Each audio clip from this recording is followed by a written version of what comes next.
typical growth success, it's more stressful, and it can really put you in a place where you're more and more trapped in your business. And this is why so many service-based businesses do not scale, because they don't want their life to look like this. And this is the typical way it happens, by the way. And 82% of businesses fail due to cash flow issues. And the reason why in service-based companies this happens is this broken growth model that happens, where there's this sales growth, your team gets overwhelmed, so you get pulled into the projects as a CEO, and you're like, all right, let's go hire. You go screen an interview, and then you have to choose, all right, do we choose quality and we pay more, or profit, or pay less and we have profit left over? So really you're stuck in this place of hiring someone that's in the budget that you have, and then you ended up having to do or redo the work, or even worse, you're paying someone at the top budget and you're still doing or redoing the work. Maybe you can relate with this. This is something that we hear a whole lot. So either way, cash flow drops, and then you move back into working on the business.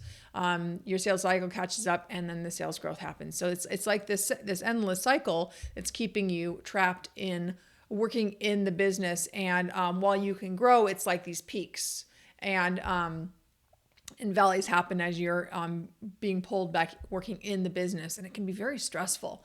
So this is the cycle that we see, and what we really need is a plan for how you get past this broken service growth model, so that you're not like just scaling, so that you're this tired workhorse, and so that the business isn't so dependent on you. So typical growth, what do you notice? Just want to what typical growth plans look at is this green dot represents your goal, and the red line represents the actual time that you have to work in the business, and so this is where your income stops. So the only way to get to this next level is to work more, and this is what we call the capacity gap. So you have to work more and more hours to actually hit your growth goals. So what we're going to be doing is putting together this plan for a better, faster way to scale growth, and so our plan is going to be looking at each one of these 5 steps, and I'm going to be talking you through them.